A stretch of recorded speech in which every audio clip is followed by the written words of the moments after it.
Sobat Planner. Kembali lagi di POP atau Plano on Podcast Episode 3. Saya Viva. Dan saya Adele. Kali ini kita kedatangan tamu yang beda dari episode kemarin ya. Iya, yang kali ini lebih fresh dan tentunya lebih menarik untuk didengarkan juga ya.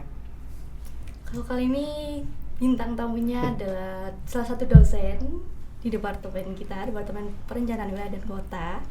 Dan beliau ini telah melakukan studi di Australia ya, atau Aussie gitu ya. Iya, betul.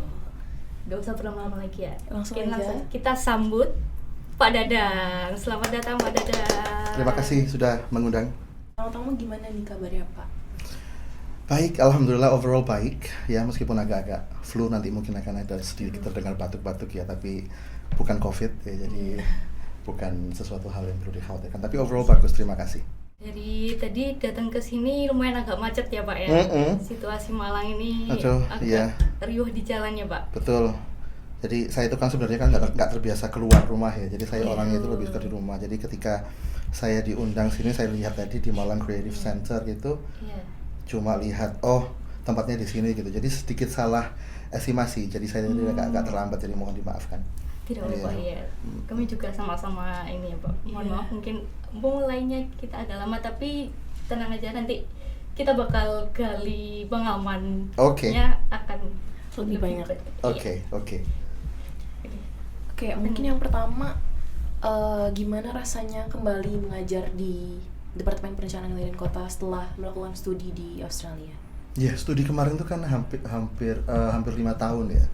Jadi ketika kita kembali itu seneng banget pastinya ya. Seneng artinya apa, jadi kayak seneng dan menegangkan juga bangga juga gitu ya. Jadi ya 5 tahun sudah nggak pernah mengajar di Brawijaya gitu, jadi masih pengenalan lagi. Jadi ya, tapi alhamdulillah semuanya sudah berjalan dengan lancar gitu ya. Jadi sudah mulai menemukan ritme yang baru gitu ya. Jadi saya merasa senang sekali bisa kembali ke PWK Brawijaya. Berarti itu dari 5 tahun yang lalu, 2019 ya Pak, mulai studi di Australia. Iya, saya berangkat Maret 2019. Maret 2019. Nggak tahu kalian sudah masuk apa belum? 2019 belum ya? Iya. Belum, iya. Maret 2019. Terus kemudian saya balik sebenarnya itu Juni 2023, tetapi saat itu status saya masih belum selesai karena masih harus revisi tesis gitu ya. Terus kemudian baru selesai fully completion kemarin itu bulan Juli ketika saya wisuda kemarin, bulan Juli kemarin ya. Iya, berarti sempat balik ke Indonesia ini Pak di waktu 2023 itu. Ya, jadi kebetulan kan saya kan dapat scholarship yang hanya mengcover 4 tahun 3 bulan pada saat itu. Jadi Juni 2023 scholarship saya expired, nggak dilanjutkan lagi. Tapi pekerjaan saya masih belum selesai, jadi saya pikir daripada saya harus tinggal di Australia dengan dana sendiri, saya pikir ya sudah pulang aja ke Indonesia, menyelesaikan di Indonesia gitu. Scholarship berarti ya Pak, selama di Aussie itu. Nggak mungkin bisa kalau mau sekolah di ya mungkin ada ketika kalau misalnya kita dari kalangan yang mampu gitu ya. Tapi kalau saya kemarin melihat 4-5 tahun harus biaya sendiri, kok kayaknya nggak mungkin ya. Jadi scholarship adalah satu-satunya jalan buat saya untuk studi S3 kemarin gitu. Boleh diceritain nggak Pak itu? Apanya? Scholarshipnya. Jadi scholarshipnya dapetnya dari LPDP, kalian pasti tahu dari LPDP. Jadi LPDP itu persaingannya sangat berat gitu ya. Apalagi mereka punya jalur beasiswa yang bermacam-macam. Kebetulan kemarin saya dapat itu jalur beasiswa yang memang diperuntukkan untuk dosen, gitu. Jadi khusus untuk dosen, dan memang sesuai dengan mungkin rencana pemerintah untuk meningkatkan kualitas dosen di Indonesia. Jadi memang scholarshipnya lumayan banyak gitu. Jadi kemarin seleksi itu, tapi ya ceritanya saya daftar LPDP itu sudah kali ketiga saya gitu juga. Daftarnya mendaftarnya juga cukup kompleks gitu ya. Dan alhamdulillah ke kali ketiga baru dapat gitu. Jadi ya sudah, tapi setelah saya pelajari, ketika kita di Australia kan kita dipertemukan dengan mahasiswa dari berbagai negara, Iya. bahkan dari Indonesia pun juga banyak sekali mahasiswa yang sekolah menggunakan sumber pendanaan yang berbeda-beda. Jadi Iya. ada yang dari Australian Awards, kemudian ada yang dari perusahaan swasta yang Iya. membiayai juga banyak gitu ya. Tetapi kalau saya boleh kasih saran, siapapun nanti kalian atau teman-teman yang lain yang rencananya memang pengen studi lanjut gitu ya, LPDP kalau untuk sekolah di Australia itu sangat generous gitu. Jadi besaran beasiswanya itu Iya. relatif lebih banyak dibandingkan Negara lain. even Australian Awards gitu. Australian Awards negara sendiri, tapi scholarship kita LPDP itu setahu saya lebih banyak dibandingkan mereka gitu. Jadi bisa dijadikan salah satu opsi yang baik gitu untuk pendanaan studi lanjut. Untuk alasan kenapa melanjutkan studinya itu ke Australia, mungkin ada ceritanya nggak Pak? Ngapa ya kalau alasan studi ke Australia? Saya tuh ditanyain pertanyaan ini worrying banget gitu ya. Tapi Iya. apa ya? Jadi ceritanya mungkin sedikit flashback ke awal-awal saya dulu ya. Jadi saya kuliah PWK itu 2001 ya. Iya. Kemudian saya lulus 2006 itu saya kerja di satu perusahaan swasta gitu ya, di financing company gitu selama kurang lebih 5 tahun. Terus kemudian alasan kenapa saya berhenti dari perusahaan itu karena saya kemudian sadar gitu. Jadi ketika kita di PWK kan kita kan selalu bilang sustainable development. Iya. Kemudian kebetulan bidang saya dulu transportasi. Jadi dulu oleh dosen-dosen kan diajari untuk mencapai sustainable development kita harus mengurangi penggunaan kendaraan bermotor Iya. gitu kan, ya kan. Terus tapi kenyataannya selama 5 tahun ketika saya 5 tahun bekerja itu apa yang saya lakukan itu malah lebih kontradiktif gitu. Jadi saya kerja di perusahaan pembiayaan financing company untuk kendaraan bermotor. Iya. Jadi saya diajari untuk mengurangi penggunaan kendaraan pribadi, tetapi secara ironi kok yang saya lakukan selama 5 tahun itu malah mengencourage people untuk beli gitu kan. Jadi kemudian saya pikir ya terlepas dari saya juga sudah mungkin merasa jenuh ya 5 tahun. 5 tahun terus kemudian saya pikir ya sudahlah saya quit, terus saya cari sekolah. Nah, ketika sekolah ini saya pikir kalau saya ingin mengembangkan pengetahuan saya di bidang transportasi, kemudian ada sustainable development gitu ya. Saya ingin cari suatu negara gitu ya yang di luar Indonesia, bukan karena apa, cuma karena saya pikir kalau kita nggak melihat sesuatu masalah dari luar, ya itu kita nggak bisa memahami sebenarnya apa yang terjadi di dalam gitu loh. Jadi kayak ketika kayak misalnya kita berkaca pada diri kita sendiri gitu kan, kita nggak akan bisa lihat diri kita sendiri jeleknya kalau yang menilai adalah kita sendiri gitu kan. Tapi ketika kita ngomong sama orang lain, terus habis itu orang memberikan feedback sembarang macam, jadi pandangan dari luar gitu ya, kita akhirnya tahu oh iya sebenarnya these are the points that I need to improve myself on. Terus kemudian kenapa ke Australia? Itu lebih karena pada saat itu yang membuka kesempatan Australia. Jadi saya sebenarnya apply ke Jepang gitu ya, ke Australia, ada ke Amerika beberapa university yang saya apply gitu, saya cari sekolah. Cuma Australia pada saat itu yang responnya paling cepat. Gitu.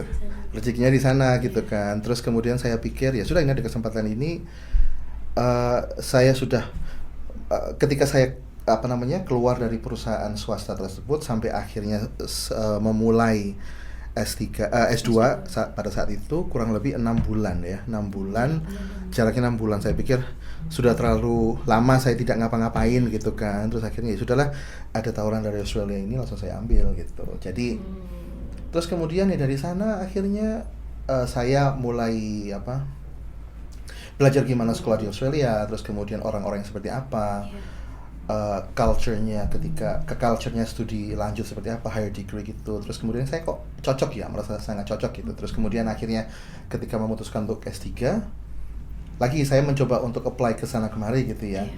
Cuma Australia kemudian kemarin itu memberikan respons nomor 2 tercepat gitu. Jadi ada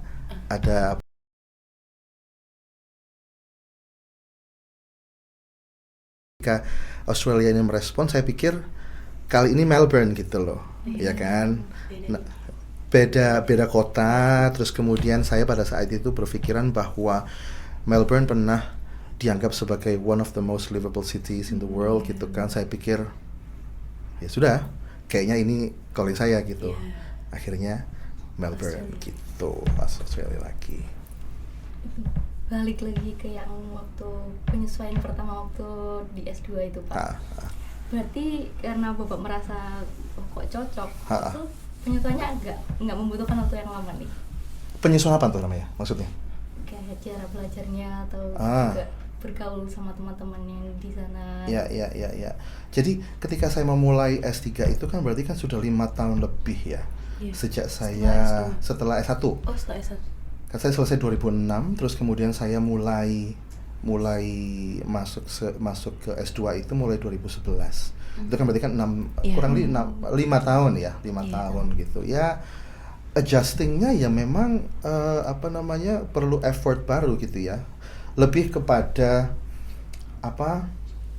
saya khawatirnya pada saat itu adalah saya nggak bisa ngikutin tren karena 5 tahun saya sudah bekerja di financing company gitu kan. Saya nggak pernah belajar tentang PWK lagi, tapi terus kemudian saya harus mulai dari nol gitu kan. Itu ketakutan saya. Cuma pada saat itu yang saya syukuri adalah ketika mulai belajar, ternyata apa yang saya peroleh dari Brisbane saat itu, University of Queensland, itu sebenarnya sudah pernah saya pelajari di PWK gitu. Jadi adjusting in terms of context itu sebenarnya nggak terlalu sulit karena surprisingly apa yang sudah kita pelajari di PWK UB itu diajarkan kembali gitu.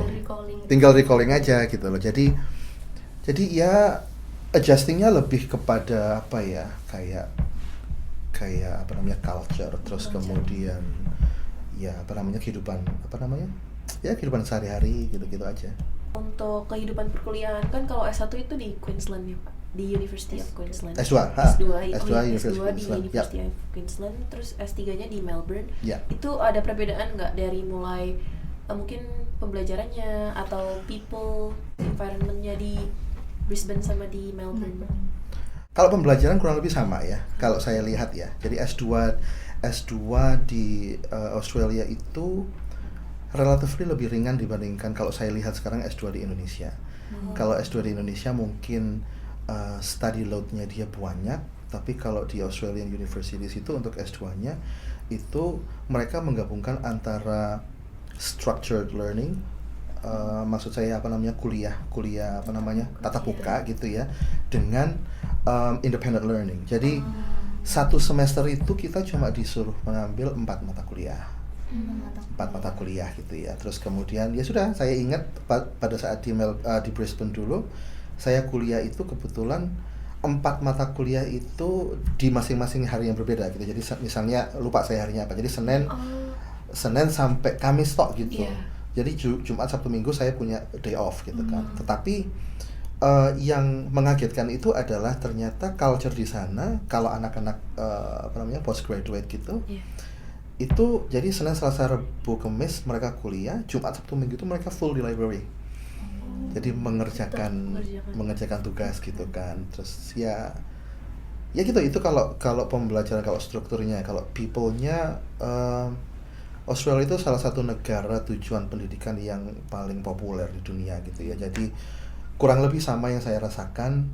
Interaksi saya dengan teman-teman dari berbagai negara itu juga sama gitu ya. Kecuali kalau PhD di Melbourne itu, karena kalau kita PhD itu berbeda ternyata dengan ketika saya tanya ke bapak ibu lainnya yang ngambil PhD di Indonesia gitu atau di negara lain gitu ya. Jadi kalau di Australia itu kebetulan saya di arsitektur. Kalau di arsitektur itu nggak ada perkuliahan. Jadi hari pertama itu langsung ketemunya sama supervisor, terus kita setup kita mau ngapain gitu kan. Ya sudah langsung jalan sampai selesai gitu loh. Benar-benar nggak ada satu mata kuliah pun gitu Pak? Nggak ada. Tetapi kalau misalnya kita kita merasa kita butuh gitu ya, mereka feel free gitu. Jadi apa namanya, kita feel free untuk join ke satu kelasnya siapa gitu. Itu nggak perlu daftar juga. Dan saya rasa juga di sana pun kayaknya apa ya, semua orang itu bisa mengakses gitu loh. Kayak misalnya nih, saya studi arsitektur gitu ya. Saya pernah beberapa kali saya lari ke apa namanya Department of Anthropology ketika saya apa namanya nyusun strategi survei pada saat itu, karena saya pikir ini butuh pendekatan antropologi gitu kan. Jadi saya ambil ke antropologi, saya cuma sit in aja gitu beberapa kali pertemuan, 4 pertemuan atau 5 pertemuan gitu kan.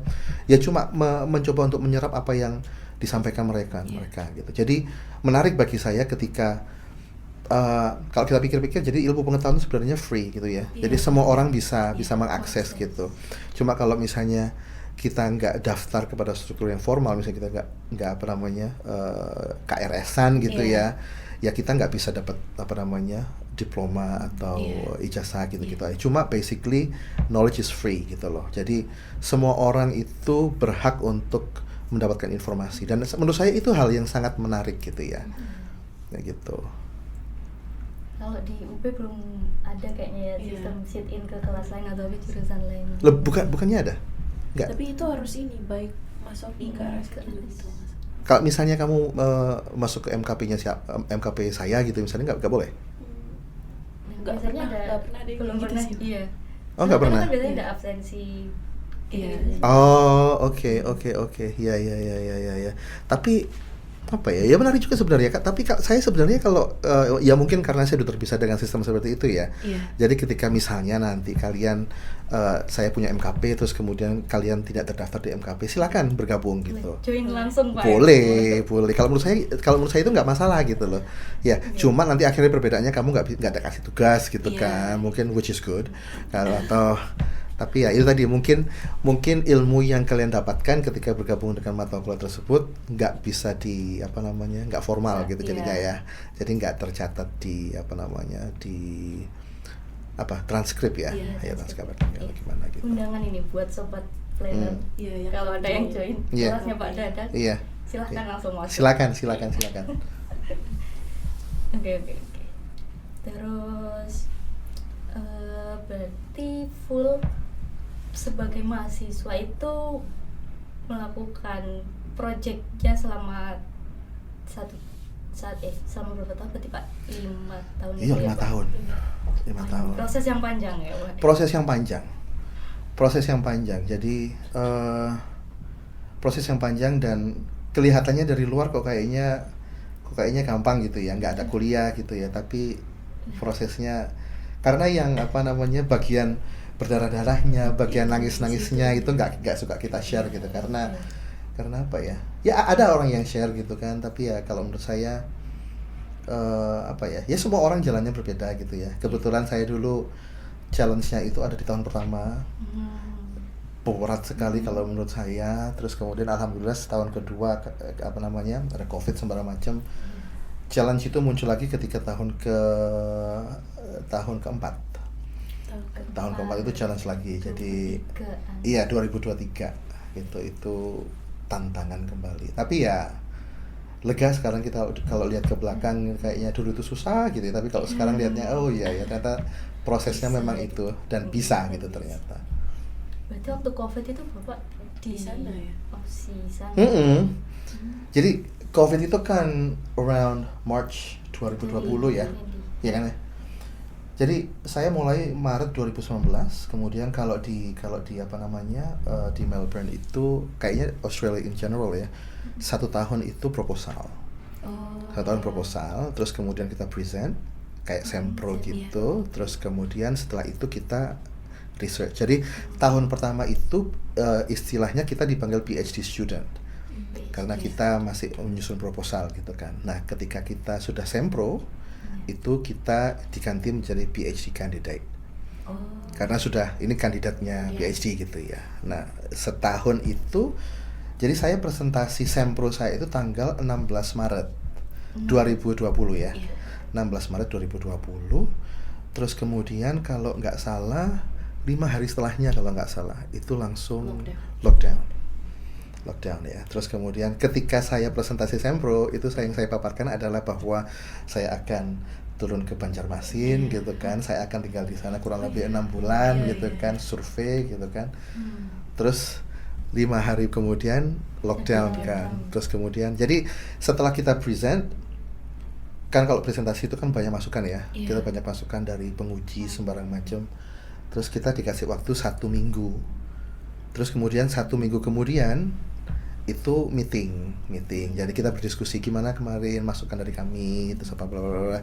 Terus ya sudah, kamu dinyatakan lulus. Jadi 1 minggu setelah presentasi itu gitu. Jadi kalau di sini mungkin ya kamu sempro, terus kamu sidang seminar hasil gitu ya. Terus sidangnya gitu lah. Nah, di proses sidang itu akhirnya saya bilang, saya sangat terpukul karena ketika 16 Maret itu memang di berita-berita sudah mulai banyak sekali panggilan untuk kembali bagi orang-orang Australia yang tinggal di luar negeri. Jadi 16 saya ingat setelah saya sempro itu saya nonton TV, orang Australia yang ada di Italia, di Eropa itu dipanggil pulang semua gitu kan. Dan itu memang chaotic karena ternyata rupanya banyak sekali orang Australia yang tinggal di luar negeri kan. Terus kemudian orang sudah beberapa negara kalau nggak salah bermunculan untuk lockdown gitu. Terus kemudian ya 5 hari, jadi kayaknya sudah ada indikasi bahwa nanti Australia akan lockdown gitu kan. Saya sudah cukup kalut gitu kan dengan nanti research saya gimana gitu kan. Terus ketika itu 1 minggu saya nggak bisa revisi, nggak bisa ngapa-ngapain. Jadi saya apa adanya ketika ketemu meeting itu. Saya bilang bahwa I didn't do anything since my last presentation because of the COVID development bla bla bla gitu kan. Terus mereka sangat alhamdulillah sangat supportive. Terus saya dibantu pada saat meeting itu. Terus way out-nya seperti apa? Terus rupanya mereka juga, karena ini baru pertama kali ya. Saya rasa belum pernah ada yang melalui COVID sebelumnya gitu kan, pandemi maksudnya. Jadi mereka juga kayaknya masih agak lunak gitu ya kepada mahasiswanya. Jadi dibantu bahwa oke, kamu tetap aja survei tetapi online. Jadi thesis saya itu basically data collectionnya semuanya by phone. Dari Australia, terus kemudian saya telepon ke responden saya di Banjarmasin itu semuanya pakai WhatsApp call itu, gitu. Jadi itu tantangannya di tahun pertama lebih dikit gitu yang saya ceritakan tadi. Jadi yaudah setelah itu lockdown full, saya remote. Terus kemudian baru di tahun 3,5, jadi September saya ingat September 2023. September 2023 saya meeting sama supervisor. Itu chapter 1 sampai chapter 5 itu sudah mulai terbentuk gitu ya. Jadi dari pendahuluan sampai ke discussion finding saya sudah terbentuk gitu ya. Terus kemudian meeting, supervisor saya bilang gini, kemarin teman saya baru pulang dari Indonesia loh. Supervisor saya bilang gitu. Oh iya, ya memang karena sudah dibuka bordernya, saya bilang gitu. Karena Agustus sebelumnya orang tua saya kebetulan visiting kita gitu kan. Langsung saya cerita gini. Terus dia bilang gini, loh berarti sebenarnya kalau kamu misalnya survei sekarang bisa dong gitu kan. Jadi itu di milestone saya ketika 0,5 tahun gitu kan. Padahal PhD itu kan harusnya kan 4 tahun gitu kan. Terus saya pikir, are you serious? Langsung, loh ya nggak apa-apa, kamu di ujung sudah hampir final gitu kan. Saya cuma tanya, are you serious gitu. Terus dia bilang, you why not? Terus kamu nanti pulang, kamu verifikasi aja data yang saya by phone tadi itu. Terus saya bilang, I think I can do that. Tetapi saya nggak bisa membayangkan saya ketika gimana ya, ketika kamu survei, kamu tahu rasanya survei kan ya? Survei itu kan you find a lot of new things gitu loh. Saya tak khawatirnya apa yang sudah saya bangun 5 chapters itu, nanti ketika saya survei, saya mending kalau misalnya saya menemukan hal baru terus kemudian saya tambahkan gitu, masih mending gitu kan. Saya khawatirnya ketika nanti misalnya saya sudah datang terus kemudian ternyata nggak sesuai sama apa yang sudah peroleh gitu loh.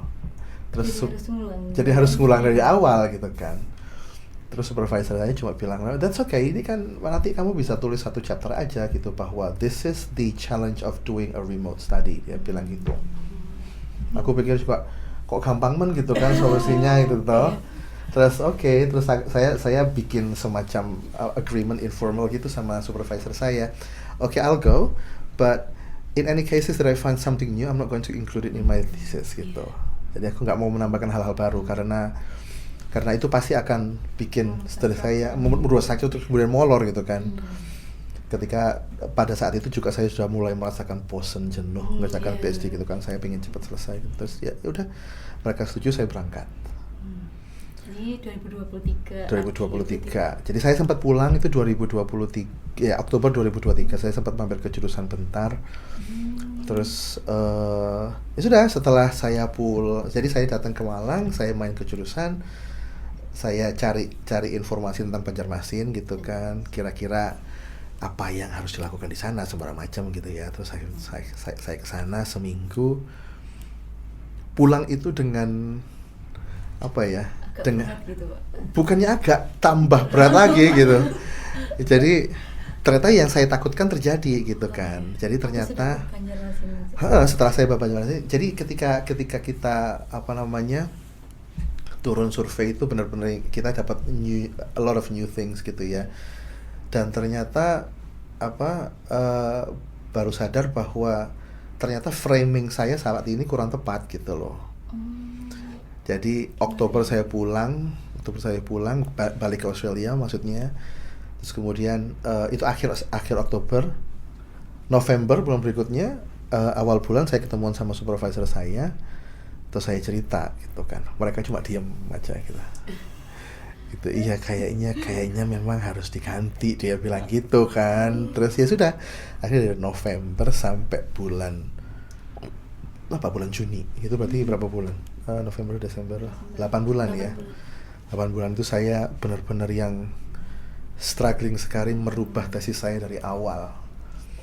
Informal agreement-nya yang di awal tadi nggak berlaku. Karena menurut saya gini, ya mungkin pada saat saya survei itu saya meninggalkan tesis gitu ya, kemudian seperti yang saya bilang tadi di awal. Jadi ketika kita meninggalkan sesuatu, kita melihat dari kacamata luar itu kelihatan jeleknya seperti apa gitu kan. Jadi ketika dengan perspektif baru saya tadi, oh ternyata Banjarmasin itu seperti ini, kelotoknya itu operasionalnya seperti ini gitu. Terus kemudian saya refleksi lagi ke tesis saya yang sudah saya susun, itu kok kayaknya nggak pas ini. Kayaknya ketika saya cuma mikirnya nanti karena di Australia itu kan sistemnya gini, di Australia itu PhD-mu itu hanya bagus sebatas tulisan.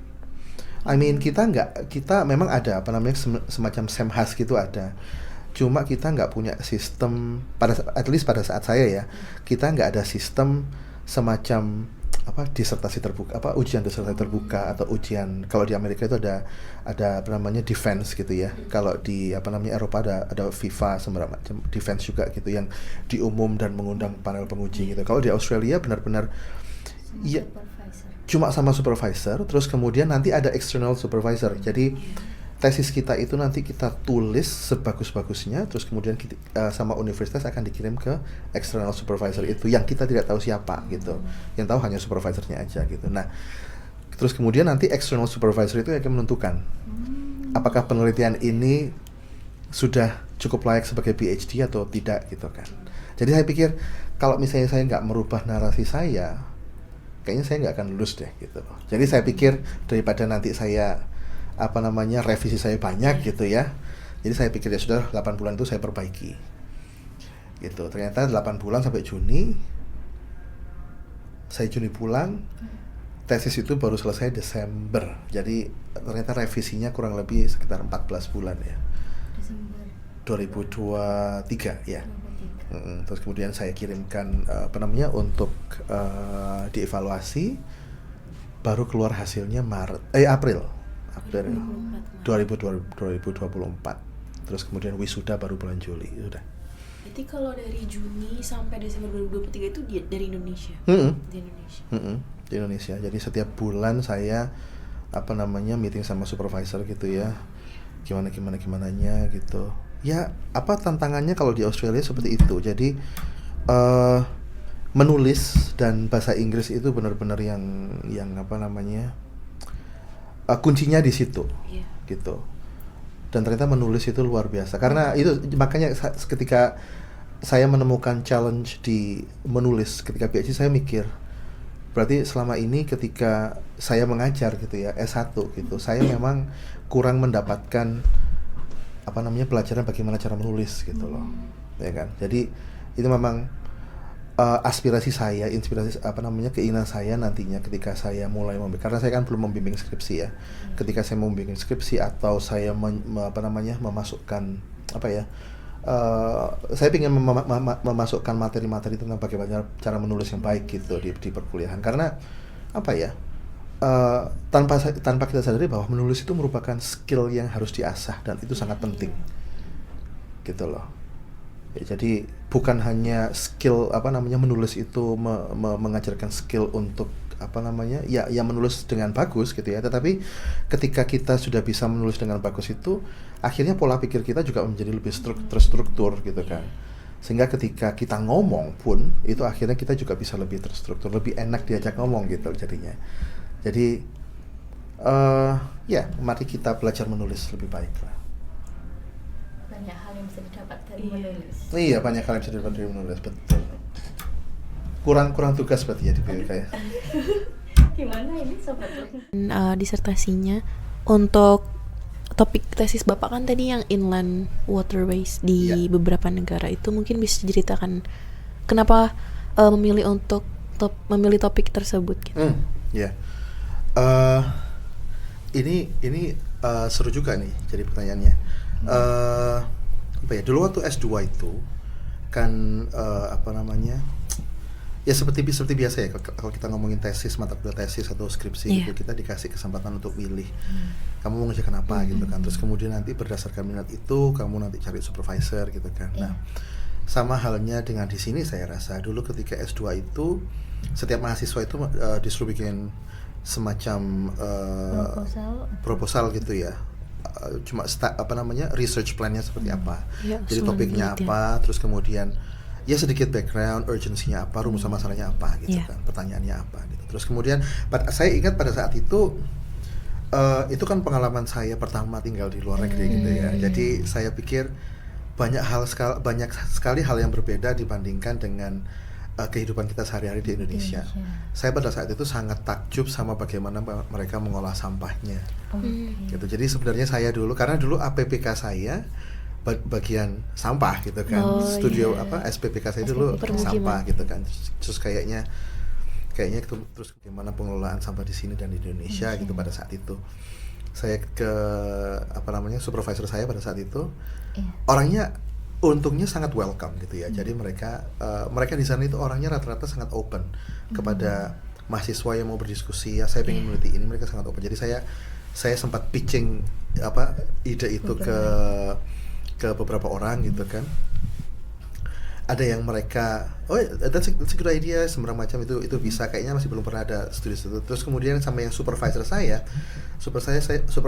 bilang gini, seperti semacam itu. Dan kami menganggap bahwa pengelolaan sampah di Brisbane pada saat itu kurang efisien juga gitu. Jadi banyak sekali celahnya gitu. Jadi ngapain kita melihat ke Brisbane gitu. Terus kemudian dia tanya, dulu undergraduate tesismu apa? Saya tentang transportasi, tentang pejalan kaki gitu ya. Terus kemudian dia bilang, itu kayaknya masuk ke ranah active transport, lebih menuju pada sustainable transport gitu ya. Iya gitu. Terus kemudian dia bilang, kenapa kok nggak kamu aja di transportasi itu ada satu ruang kosong yang belum banyak pengisinya, itu di transportasi sungai, gitu. Terus kemudian pada saat itu memang di Brisbane itu salah satu ikonnya itu adalah ferry.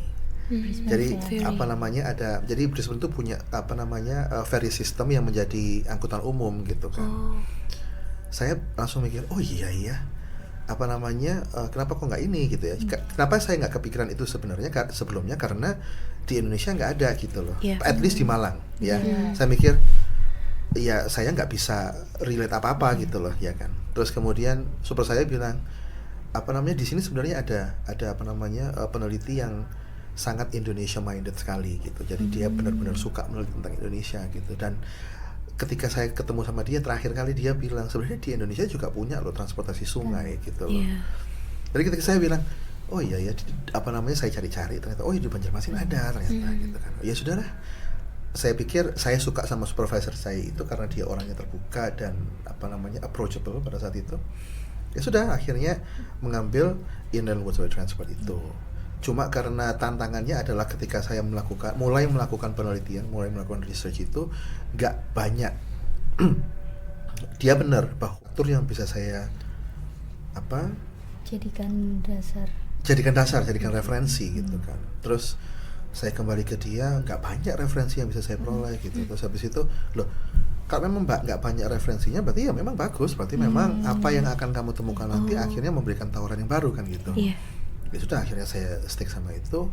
Akhirnya saya membandingkan antara Indonesia, Thailand, Filipina sama Vietnam kalau nggak salah di situ. Jadi saya punya data gitu, saya punya data-data sekunder gitu, karena semua kalau masters itu dianjurkan untuk mengolah data sekunder gitu ya. Jadi saya banding-bandingkan, terus kemudian diskusinya cukup panjang dengan supervisor saya bahwa kalau data operasional itu banyak ditemukan lah. Misalnya kalau di Vietnam itu mereka punya, kalau di Banjarmasin ada setahun itu angkutan sungainya mengangkat berapa ton sembarang macam gitu-gitu. Tapi ketika itu saya melihat bahwa ternyata di Banjarmasin itu masih dipakai untuk angkutan manusia gitu kan. Sedangkan di kayak di Thailand, di Filipina itu juga sama gitu loh. Tetapi ternyata nggak terlalu banyak yang membahas tentang fungsi angkutan sungai untuk mengangkut manusia. Lebih kepada barang pada saat itu. Jadi ya sudahlah, saya bandingkan itu. Akhirnya tesis saya seperti itu. Jadi penggunaan angkutan sungai di 4 negara pada saat itu. Nah, terus kemudian saya pulang ke Indonesia. Saya pikir ya sudahlah ya, ternyata di Malang juga jangan di Malang, di Jawa aja kayaknya nggak ada transportasi sungai gitu ya. Jadi saya sedikit sudah cukup lupa gitu dengan dengan topik itu. Ketika saya mulai mulai mencari scholarship dan merencanakan studi lanjut, baru saya mikirkan, oh iya, berarti saya benar-benar harus. Jadi kalau ketika kita cari topik untuk PhD gitu ya, cari sesuatu topik yang belum pernah diteliti sebelumnya gitu. Jadi biasanya supervisor atau promotor itu tertarik untuk itu, karena tantangannya itu adalah untuk memberikan teori baru, pengetahuan baru gitu. Jadi ketika saya daftar PhD, ya sudah, saya lanjutkan lagi. Cuma ternyata framingnya berbeda, fokusnya berbeda, gitu. Kalau hasil disertasi yang tadi sempat disinggung kan sebelum datang langsung ke Banjarmasin, datanya kan berbeda itu Pak. Jadi tuh sisi bedanya itu apa setelah Bapak datang langsung ke Banjarmasinnya itu? Oke. Jadi ketika saya pertama kali 2019 ke Melbourne gitu ya, saya cerita saya ingin mengintegrasikan transportasi sungai ke transportasi perkotaan. Jadi bagaimana caranya kita bikin suatu sistem transportasi yang terintegrasi gitu ya. Karena selama 9 tahun setelah saya S2 kan kita kan ngomongin integrasi moda, segala macam gitu kan, bagian dari transportasi berkelanjutan gitu ya. Terus ternyata supervisor saya nggak suka. Jadi ketika saya bilang saya ingin mengintegrasikan itu berarti artinya kamu merencanakan sesuatu gitu kan. Terus dia bilang kalau merencanakan sesuatu itu kamu fokusnya harus jauh lebih luas dan nggak akan selesai dalam 4 tahun, dia bilang gitu. Terus jadi daripada kamu merencanakan transportasi sungai, mengintegrasikan transportasi sungai ke transportasi darat gitu, perkotaan gitu ya, mendingan kamu meneliti salah satu aspek yang ada di transportasi sungai itu, dia bilang gitu. Terus kemudian saya selama setahun pertama itu saya benar-benar mencari kira-kira apa yang belum pernah yang menarik dari Klotok itu, tetapi yang belum pernah dibahas gitu ya. Karena yang sudah sering kali dibahas Klotok itu ya peranannya terhadap transportasi, terhadap pariwisata, semacam macam. Terus salah satu fenomena yang juga pada saat itu sering kali dibicarakan di fakulti saya pada saat itu adalah tentang informality-nya. Jadi informality itu maksudnya suatu sistem yang beroperasi di luar sistem formal. Kalau misalnya kita punya formal transport, berarti itu kayak busway, kereta api semacam yang direncanakan, ada matriks asal tujuannya sembarang macam gitu ya. Nah, aspek-aspek informal yang dilakukan oleh masyarakat, jadi kayak misalnya ojek, becak gitu-gitu. Jadi kegiatan-kegiatan ekonomi yang dilakukan secara individu masyarakat gitu. Nah, itu yang sedang ramai dibicarakan pada saat itu. Terus kemudian saya mikir, oh iya berarti di Klotok itu kemudian saya lihat lagi, saya telepon teman-teman sana kemari. Oh ya, memang ada aspek informalnya di situ.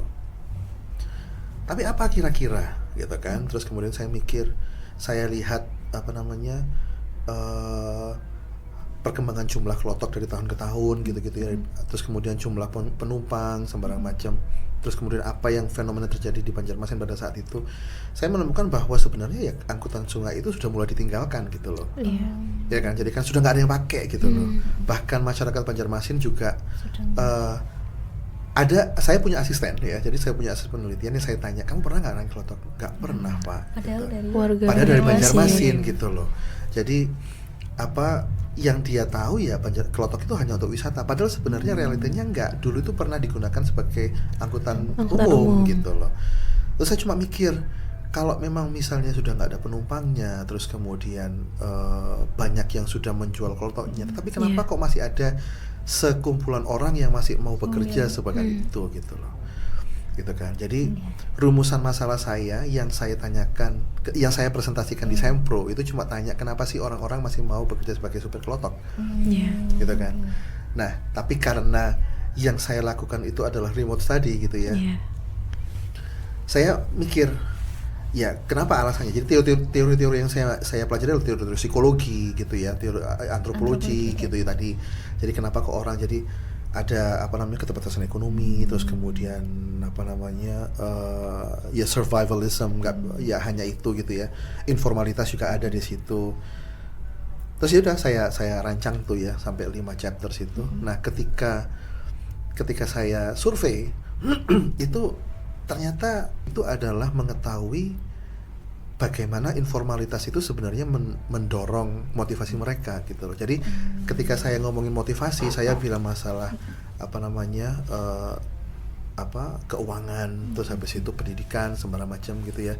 Ternyata ada satu layer yang sebenarnya menyebabkan hal-hal itu terjadi gitu loh, dan itu informality ternyata di situ. Jadi ya akhirnya semacam menambahkan satu kerangka berpikir yang berbeda gitu ketika saya pulang survei. Jadi ya merubah semuanya akhirnya. Jadi berangkat dari motivasi, saya menemukan informality itu. Jadi ternyata kegiatan-kegiatan informal kayak misalnya orang PKL, orang tukang parkir sembarang macam. Nah, pada kasus ini adalah orang Klotok gitu ya. Kenapa kok mereka bertebaran di mana? Karena isunya adalah sebagai planner kita biasanya itu nggak suka terhadap keberadaan orang-orang informal. Kegiatan informal kita biasanya menata, terus habis itu menggusur, merelokasi gitu kan. Tetapi informality itu selalu muncul kembali, ya kan. Terus kemudian saya berpikir apa yang terjadi, kenapa informality itu kok kembali lagi?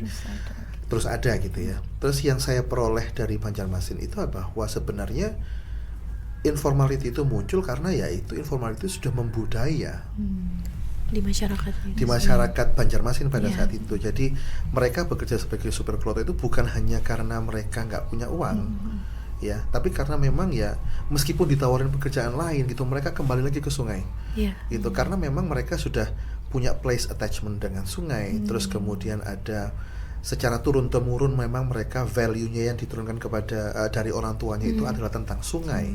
Bagaimana mereka menghargai sungai, bagaimana sungai itu dianggap sebagai sumber kehidupan mereka, gitu ya. Ada yang bilang bahwa ya kan kehidupan kita dimulai dari air, Pak. Jadi ya memang dalam kebetulan orang itu guru ngaji gitu ya.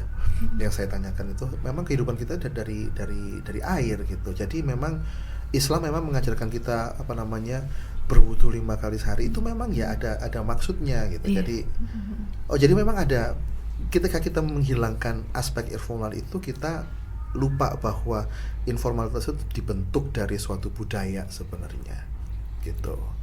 Jadi akhirnya disitulah diskusi tadi saya yang saya rasa kalau saya lihat ke belakang lagi kayaknya nggak ono kaitannya sama sekali ya sama sama awal mula saya memulai semua ini gitu. Tapi malah membuka hal baru. Membuka hal baru, betul, benar, malah membuka hal baru. Ini journey-nya panjang sekali. Apalagi tadi sempat dengar ceritanya yang turning point-nya banyak ya dari ngerjain disertasinya itu sendiri. Mulai dari tantangan COVID. Dari betul. mulai awal. Harus disuruh balik lagi ke Banjarmasin untuk tahu kondisi realnya gitu. Iya. Tapi kalau kita pikir-pikir memang kita butuh itu ya. Ya nggak sih? Jadi kayak ya semua ini ya kita kehidupan tuh akan berputar gitu ya.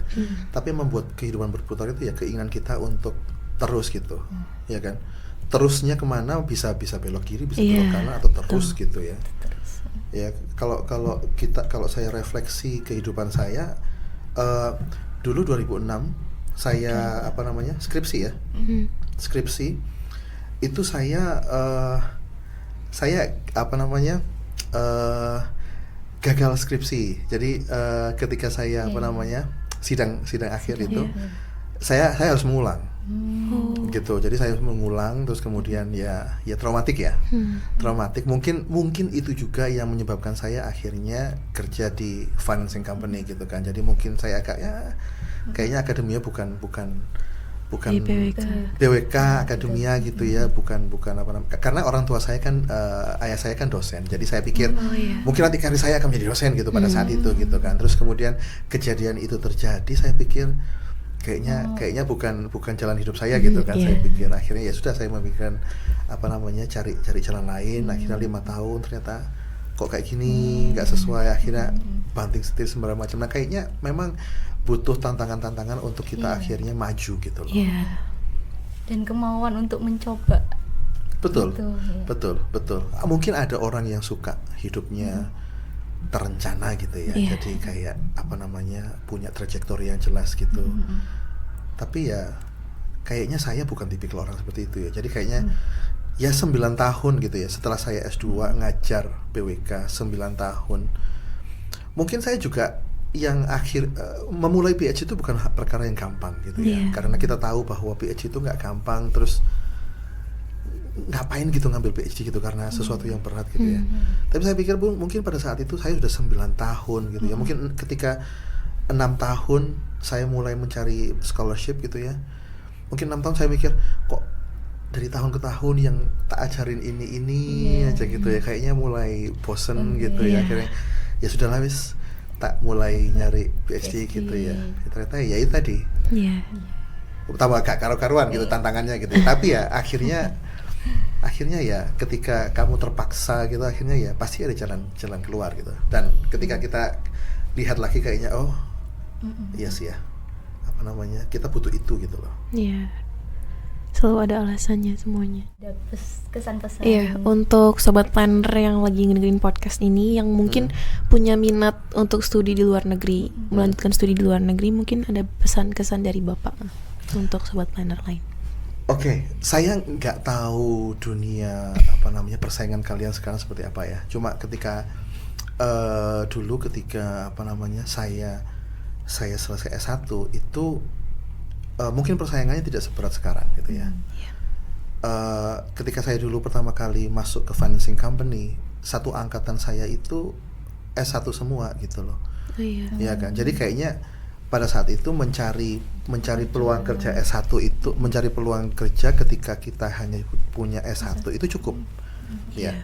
Tapi sekarang saya lihat juga kayaknya setelah S1 biasanya banyak anak-anak muda itu yang langsung S2 gitu ya. Saya nggak tahu persaingannya seperti apa, cuma kalau bagi saya itu mengindikasikan bahwa sekarang kayaknya lapangan pekerjaan sudah mulai minta spesifikasi yang lebih tinggi gitu ya. Requirement-nya lebih tinggi gitu ya. Jadi untuk berdaftar apa harus S2. Dulu ketika saya daftar dosen itu ternyata requirement-nya harus S2, makanya mungkin saya dulu kuliah gitu ya. Mungkin itu juga salah satu alasannya. Tapi kalau sekarang kayaknya harus S3 gitu loh. Jadi kayaknya kompetisi semakin tinggi gitu ya. Nah, sebenarnya kalau kalian studi lanjut itu ya itu tadi it doesn't really matter if you do it in Indonesia atau overseas gitu ya. Jadi kayaknya sih seperti saya bilang tadi, kualitas pendidikan di Indonesia itu juga nggak kalah bagus dengan di luar negeri, Australia gitu misalnya ya. Cuma bagi saya kemarin saya pinginnya mengevaluasi diri saya dari suatu pengalaman yang berbeda sehingga saya tahu oh kurangnya ini. Selain juga memang ketika kita studi di luar negeri itu tantangannya bermacam-macam ya, bukan hanya bahasa, terus kemudian konteks pelajaran gitu ya, tapi juga kita tinggal jauh dari keluarga, terus habis itu kita harus belajar new cultures gitu-gitu ya. Itu semuanya akhirnya memperkaya pengalaman. Jadi kayaknya memang kelebihannya untuk studi di luar negeri itu seperti itu gitu ya. Nah, persiapannya apa? Persiapannya saya yakin kalian sekarang kemampuan bahasa Inggrisnya semakin bagus ya kayaknya, dan itu yang memang menjadi poin penting kalau pingin sekolah, particularly in Australia gitu, karena memang seperti yang saya bilang tadi, mereka punya sistem pendidikan yang berbeda gitu ya. Kalau di negara-negara lain, kalau studi mungkin ada defense yang kita ngomong English itu it's not quite difficult to speak in English gitu ya. Tapi when it comes to writing it's a total different story. Ya kan? Jadi kalau di luar Australia mungkin tidak terlalu tekankan atau tidak terlalu ditekankan kemampuan untuk menulis dalam bahasa Inggris, tapi kalau di Australia sangat ditekankan. Jadi kalau memang misalnya pingin sekolah di luar negeri, English is a must gitu ya. Paling enggak di negara-negara yang bisa menerima English. Cuma kalau menurut saya jangan terlalu khawatir dengan bahasa, karena ketika kita menggunakan bahasa asing itu di tempatnya ya, terbiasa dan akhirnya akan semakin cepat improve-nya gitu loh. Yang penting itu adalah pupuk kemauan untuk keluar dari zona nyaman. Gitu.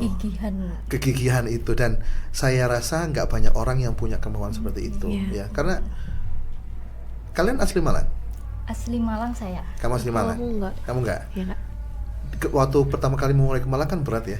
Iya kan, pisah dari orang tua sembarang macam ya. Nah itu yang nggak banyak orang mau melakukan gitu loh. Ya keluar, jangankan keluar negeri gitu ya, keluar kota aja kita malas. Kamu juga malas keluar karena banyak tantangan dari orang tua sembarang macam gitu ya. Itu normal gitu, tapi makanya tadi butuh kemauan untuk keluar dari zona nyaman itu menurut saya. Kemanapun tujuannya, saya yakin pasti akan ada banyak pelajaran yang bisa kita raih ya. Cuma tadi pentingnya mau memulai itu aja. Saya yakin kalau misalnya kalian nanti kuliahnya ya semoga aja 4 tahun selesai gitu ya. Pasti kan nanti kan selebrasinya adalah aduh alhamdulillah akhirnya 4 tahun ini selesai gitu kan. Pertanyaannya adalah apakah kamu mau sekolah lagi selama 2 tahun gitu. Itu mungkin banyak yang aduh 4 tahun aku tak rehat dulu gitu ya. Gitu. Itu jadi meskipun sama-sama belajar, tetapi ketika kita memutuskan untuk belajar studi lanjut itu pasti tantangannya akan lebih banyak. Tapi tinggal mau atau enggaknya itu aja sih. Karena sekarang juga kalau terkait bahasa mungkin banyak platform yang bisa udah common juga. Betul dan mungkin nggak banyak yang tahu ya. Jadi dulu itu ketika saya kuliah S1 itu saya sudah tahu nih bahwa kemampuan berbahasa Inggris itu penting ya kan. Nanti ketika kita melamar pekerjaan pasti ada manfaatnya kalau kita punya skill in English gitu ya. Terus pada saat semester 5 pada saat itu saya cari-cari cari-cari kursusan bahasa Inggris gitu kan. Saya pengennya ke EF pada saat itu, English First gitu kan. Nah, tapi kan satu program itu sudah mahal sekali pada saat itu gitu dibandingkan kursusan-kursusan biasa gitu. Tapi karena karena keterbatasan ekonomi keluarga pada saat itu ya. Terus kemudian saya akhirnya memutuskan untuk coba sih saya cari peluang kuliah bahasa Inggris gitu ya. Jadi ketika akhirnya semester 5 saya kuliah 2. Jadi saya kuliah di BWKUP. Ketika 2003 saya tercatat sebagai mahasiswa di Universitas Negeri Malang. Jadi saya ngambil D3 bahasa Inggris gitu. Jadi setelah semester 5 di BWK saya mulai semester 1, jadi ya berjalan akhirnya 2006 itu kok pas alhamdulillah di tahun yang sama bisa selesai semuanya gitu. Jadi ketika apply pekerjaan ya mungkin mereka melihat itu juga ya. Selain kemampuan bahasa Inggris juga kemungkinan time management dan bla bla bla gitu. Nah, itu bisa tadi. Lulus dua-duanya tepat. Iya, bisa lulus ya. PWK-nya nggak tepat waktu sih akhirnya 5 tahun lebih gitu. 5 tahun kayaknya. Tapi ya itu tadi. Kemauan untuk memulai itu yang perlu. Banyak dengar cerita dari Pak Dadang. Alhamdulillah, semoga bermanfaat ya. Amin. Semoga Sobat Planner juga bisa memetik banyak hal ya udah disampaikan tadi sama Pak Dadang. Terutama mungkin kalau yang tertarik atau berminat untuk study abroad di Australia mungkin. Ada banyak jalannya, mungkin Australia fundingnya juga ada. Terus tadi juga ada dari LPDP. Banyak kok ya, banyak dosen-dosen yang lulusan luar negeri banyak. Saya yakin sekali masing-masing dari mereka pasti akan senang sekali untuk berbagi ceritanya, strateginya gimana memperoleh kesempatan untuk sekolah di luar negeri. Nanti banyak sekali inspirasi yang bisa didapat dari beliau-beliau. Bukan berarti yang dalam negeri juga punya banyak tantangannya. Itu pasti inspirasinya luar biasa juga pastinya.